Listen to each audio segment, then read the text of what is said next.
Hello, my name is Jim Roberts. I'm the host of Senior Living in Alexandria. This is a 30-minute program produced by Senior Services of Alexandria. The intent of this series is to provide quality information for seniors, their families, caregivers, service providers, to try to help them and to help the Alexandria community. I'm pleased to be joined by Mary Lee Anderson, the Executive Director of Senior Services at Alexandria, and we've got a special treat. Jan McAdill, who's a member of the Alexandria Commission on Aging, is here with us. As I understand, the Commission serves as a principal advocate for issues and sponsors programs related to that address the needs of older Alexandrians. Can you tell us a little bit about you and the Alexandria Commission on Aging, how you got engaged, and basically what the Commission does, please? Thanks for asking, Jim. I've been a member of the Commission for about 4 years now. I used to work at AARP at the national office and have always been interested in the issues and needs of aging. I was brought onto the Commission, and the Commission's work, you're correct, it deals with advocacy. We really make a lot of recommendations to the City Council of Alexandria regarding the programming that they offer, budgeting, and also we do some work in strategic planning and completed a program of strategic planning just about a year ago. Mary Lee, you participated in that as an advisor to the Commission and now a member. You're right. Comprehensive look at what the needs of aging were and how those might be supplied by programs or what the needs are. Yes. What are the priorities? What came out of that? Well, one of the biggest ones, and Mary Lee, you can appreciate this, people didn't know what's out there. There's a lot of service out there that people are unaware of, and we really have had to take a look at how to communicate better and reach out to various groups where they are, such as high-rise communities and places where older people meet.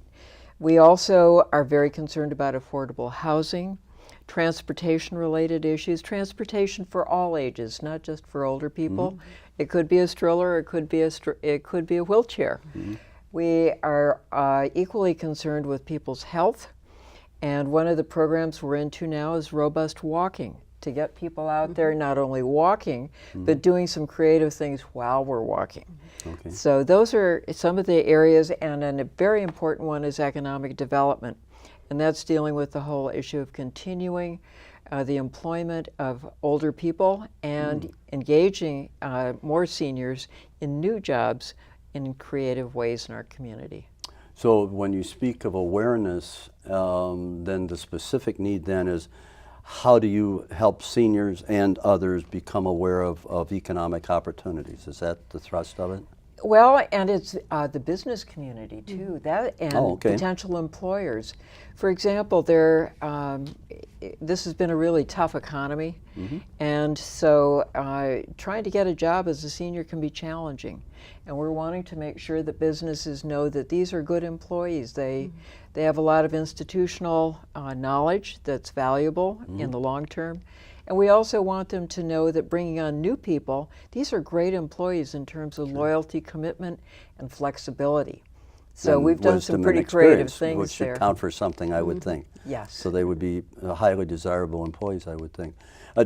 So one is you promote yourself to find opportunities, but then you match that up with seniors that have said, where's the go-to place in terms of signing? Do they go to the Commission for that, or how does that work? No, but we're really lucky because we're in a partnership with an organization called JobLink, which is run by the City of Alexandria. And Mary Lee, you've been very instrumental in helping with some of the changes that JobLink has made with the help of our mayor and our City Council. Yes. A lot of support from there. To help JobLink focus a particular staff member on the needs of seniors.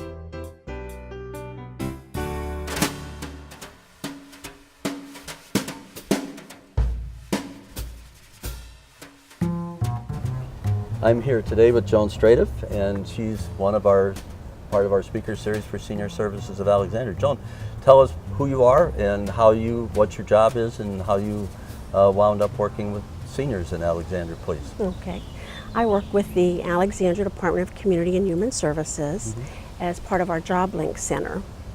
And JobLink is a one-stop career employment program that's free to all Alexandria citizens. And it provides career counseling, some computer training, and job placement support to all the citizens of Alexandria. Seniors are different in terms of their employment needs.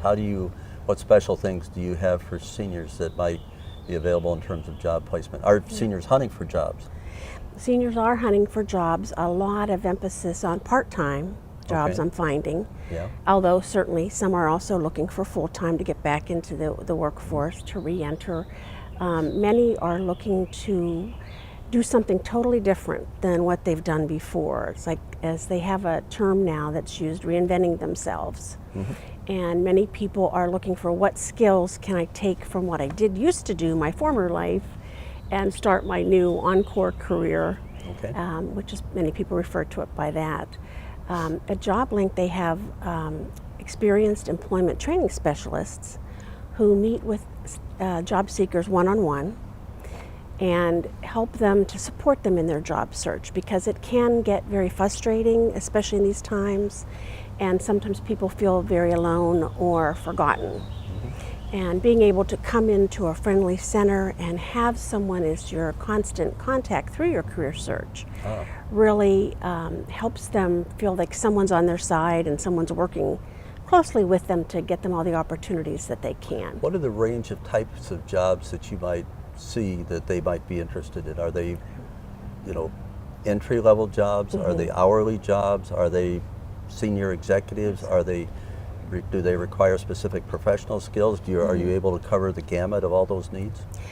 Our program is just getting off the ground now. It's new for us, and we call it the Experienced Worker 55 Plus program. Okay. But we do provide career counseling, advice on where to go to join job clubs, and networking is a very big needed skill now for all seekers, but it's particularly important for the experienced workers to learn about networking, because that's not a skill that we used to have to use as much in the job search, and now in these times it's very important. So we do have information on networking and computer training to refresh computer skills, because that's something that many employers are looking for, and a lot of people want to brush up on their computer skills. There's some great organizations out there which we provide information about that are doing that at a low cost, which is wonderful for our seniors. A lot of the seniors are looking for part-time work because of all kinds of reasons in their life why they need additional income.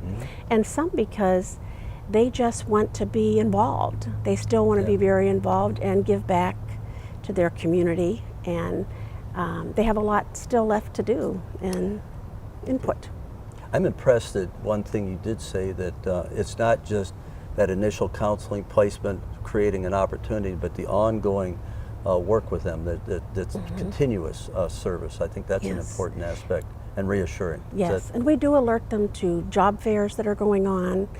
We have some workshop series about job readiness skills that we're starting, and we encourage all of our experienced workers to participate in those. And again, it's partly more moral support as well as actually giving them job leads. That's exciting. Yeah, it's great. Now, how have you worked with senior services? What in particular stands out there? Well, we work with them a lot in that they refer job seekers to us, which is wonderful. Also, we keep them advised of our activities, hiring events, any hiring or employment activities going on, so that they can get the word out also. And of course, we participate in their Senior Services Speakers Bureau activities. What have you enjoyed or learned from working with seniors? Anything stand out there? Well, there's a lot of great people out there, and they have a lot to give and a lot of information that they can really be beneficial in the workforce. They're wonderful mentors for people, as well as contributing to the employer's work needs. And I just think that there's a lot of bright, highly skilled people that the company or the country has been kind of not noticing, and that the more awareness needs to be brought to this, that more people need to be aware of the importance of our experienced I workers. think we all want to be productive regardless of age. I think Yes, that's important. that's How do key. people find you? How do they get in touch with you? What's your contacts? Well, JobLink's located at 1900 North Beauregard Street and it's Suite 300. It's a one-stop center so that all the services are in one building. And they can also contact myself at 703-746-5713. And again, we also have a website, which is www.alexandriava.gov/joblink. JobLink. Okay. Yes. Very good. Yes. Well, good. Well, thank you very, very much for coming by, and very much appreciated hearing about thank JobLink. you. I may seek you out. Oh, thank you very much. Thank you.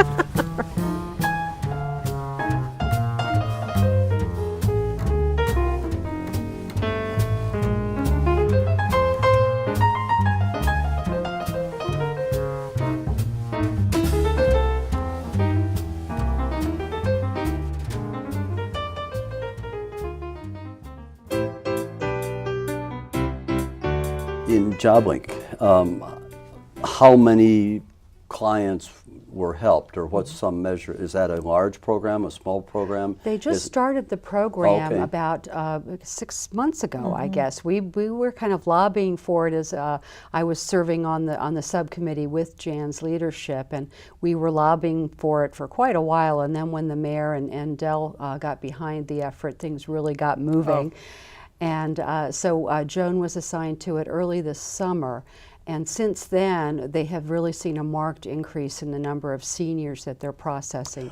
Can you give me an illustration of somebody that you know of that you helped, or what their particular situation was? Yeah, I actually met an individual at one of the rec department health and activity fairs back in May, and Joan was there as an exhibitor, and the person said, you know, I've been really having a hard time finding work, and I don't know where to go. To just get some ideas about different approaches. And she had quite a bit of experience, but I think maybe unrealistic expectations in this economy about what her options would be. So I was really happy that Joan was right there and put the two of them together. And I spoke to Joan just a couple weeks later, and she said she had given her a number of leads, given her some ideas about some alternate training that she might want to be doing from a computer standpoint.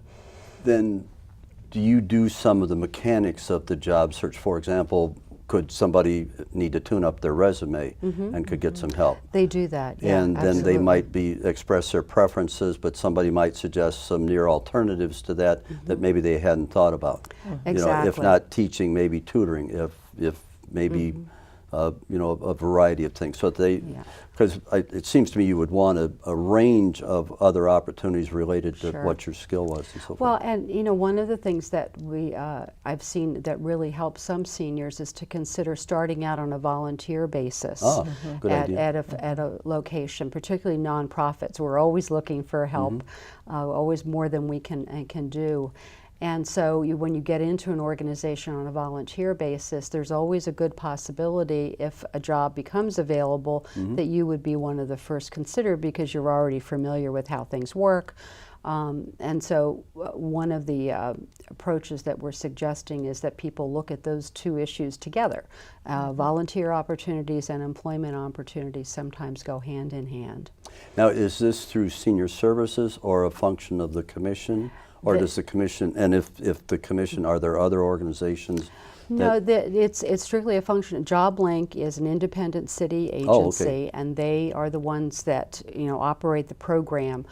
It came about as a result of SSA working with the Commission on Aging to good. encourage JobLink to open this up. JobLink's been around for a number of years, but they didn't have a specific focus on senior employment until just Do recently. you have some kind of measure of numbers of elderly seniors that might be seeking employment any rough idea of that? You know, I don't. That's a good kind of a question, Jim, hidden- and one hidden- that JobLink, I'm sure, has got a better handle on than I do. We kind Okay. of gave them a nudge, and And I know that they're doing regular tracking and reporting internally, because that's one of the things that we realized would be so important to City Council. I noticed your November speaker series, the series that Senior Services puts on. How nice of you to Well, mention. I thought I would ask about that. What in particular will you do at the November speaker series? Well, I was kind of please? hinting at it before. The topic for the speaker series in November, which will be on November 13th at Charles Beatley Library on Duke Street, is employment and volunteer opportunities for seniors. Okay. And we'll have, it's being co-sponsored by JobLink and also Volunteer Alexandria. And so we'll be talking to seniors about ways that they can get involved in the community on a volunteer basis. Oh, okay. Help that's available to them through JobLink and other agencies, the National Council on Aging, AARP, all have some really terrific resources for seniors. How can people register, and is this a free event? How do they get more information? It is a and free pursue it? event, and you can call our office or go to our website, and I'm sure that the numbers and contact information will be on the screen. But Okay. all you have to do is register. There's no cost, but we do serve food, so we like to know how much food to have and how many chairs to set up. It's in the morning. It begins at 9:30 and runs till about 11:30. Outstanding.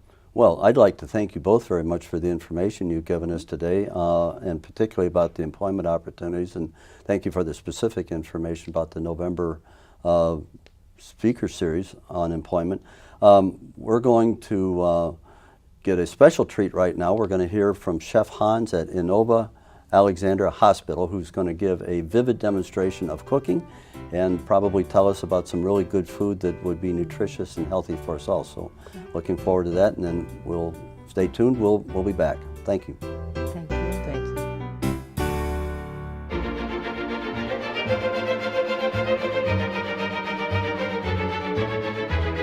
I'm Marianne Beatty with Senior Services, and we're back at Inova Alexandria Hospital with Chef Hans, who is going to be cooking another yummy recipe for us today using fall vegetables. And so you're going to make for us a carrot and Brussels sprout salad? Yep.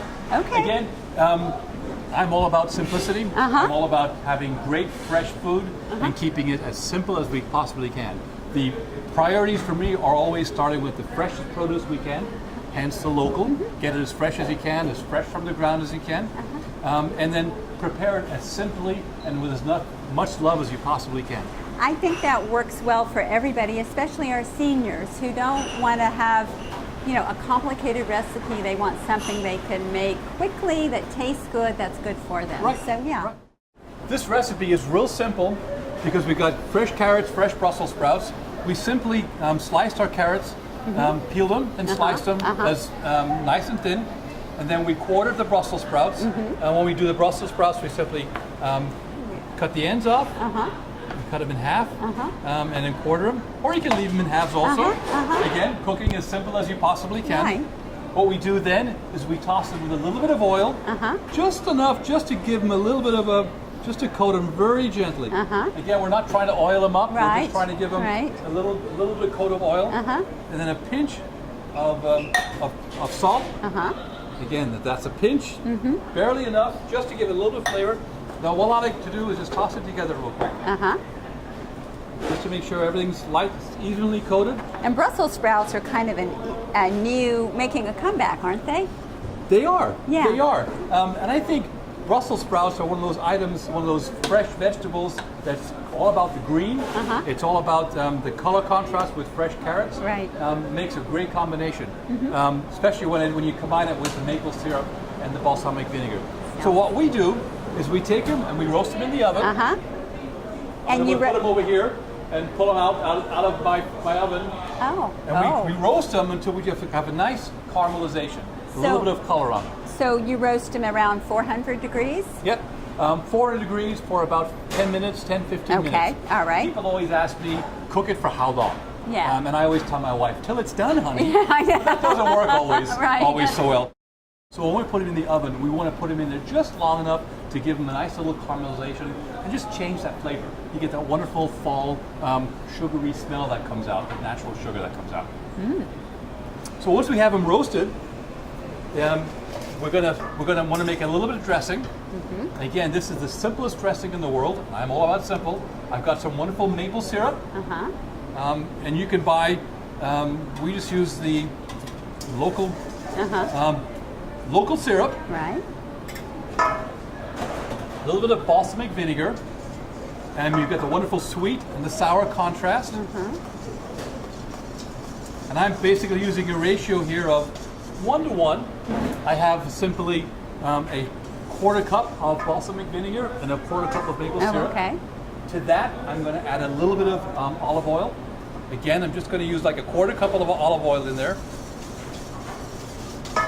I've got a nice, simple little dressing. A pinch of salt. We already had a little bit of salt there, but just a little bit more salt to it. And then all I'm going to do is add the vegetables to that. The bowl for you. Thank you.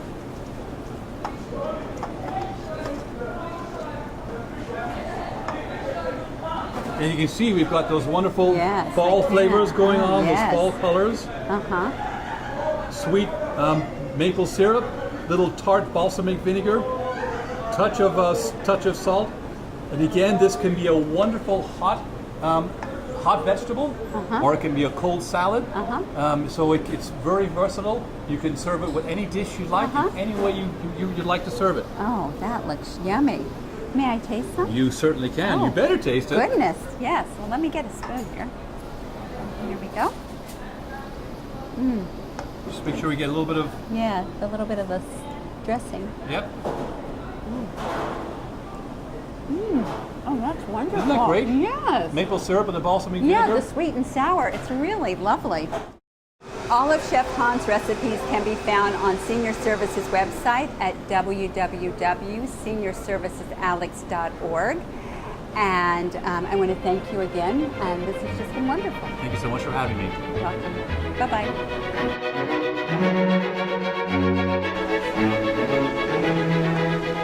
Great salad. That looks so beautiful. Oh, I love it. It's all about simplicity. Yes, it's wonderful. Thank you.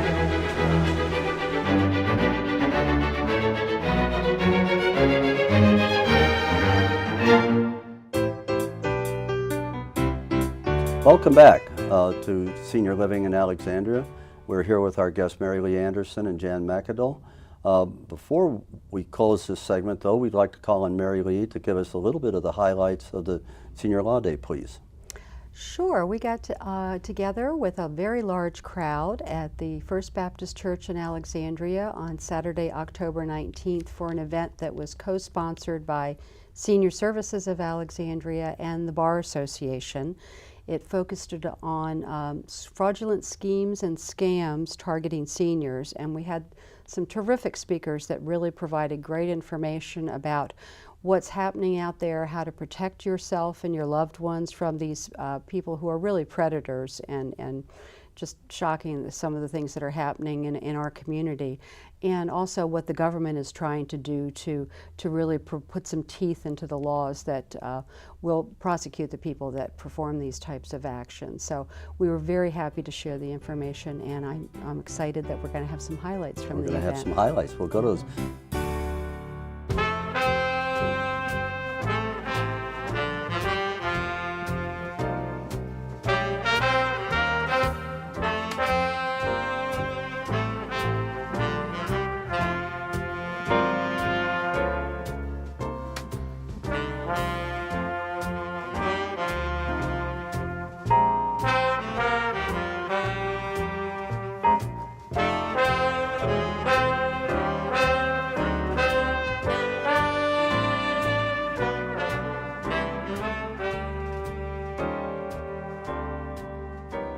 We're seeing a lot of seniors get taken in by these scams in the thousands, tens of thousands, and even hundreds of thousands of dollars in losses where their entire nest eggs are wiped out.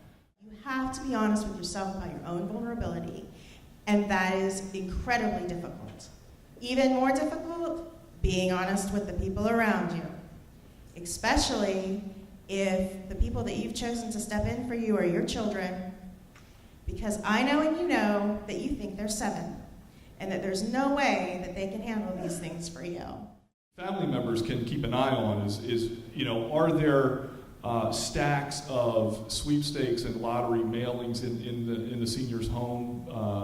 Are they going to Western Union on a regular basis to wire money somewhere? There's no good reason for that.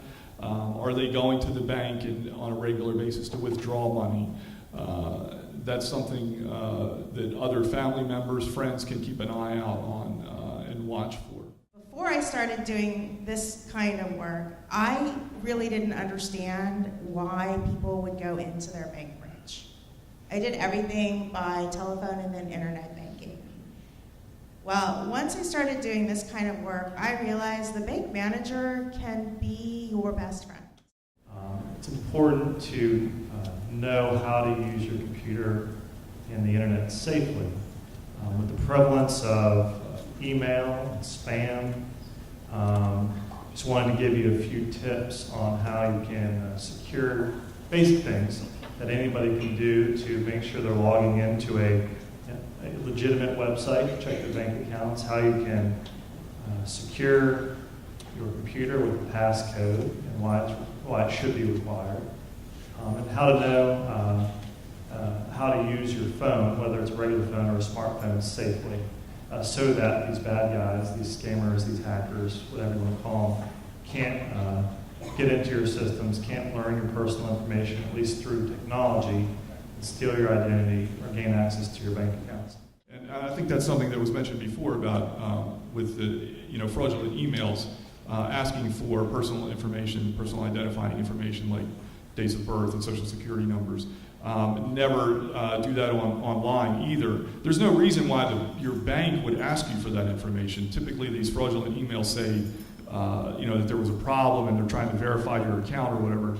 They have all that information. There's no legitimate reason for them to ask you for your social security number, your date of birth, or any other personal identifying information, your account number. They have all that. They're never going to ask you for that. We recommend, again, erase the red flag. Don't click on any of the links. It's better, sometimes you don't know what it's about until you open it. That's fine. That's not going to affect your computer or cause anything bad to happen. But if there's any hyperlinks or pictures within the message, we recommend you don't click on them at all. Was there anything that could have been done in retrospect or said at the time that might have made a difference to you? In other words, that might have been helpful to you to make you realize that you were being scammed before it was too late? It was just one of those things. Penny Mullins is one of the postal inspectors that I first talked to, and she told me that there was a scam. And by the same token, when people would call me, and I'd listen to them and still listening to Penny. And I had other people that were friends of mine that told me that that I was into a scam. They had me in a scam, and I didn't listen to them either. My advice to anybody: if you get a call or you get a email or anything like that you want a sweepstakes, crying out loud, do not answer it, because if you answer it, they got you.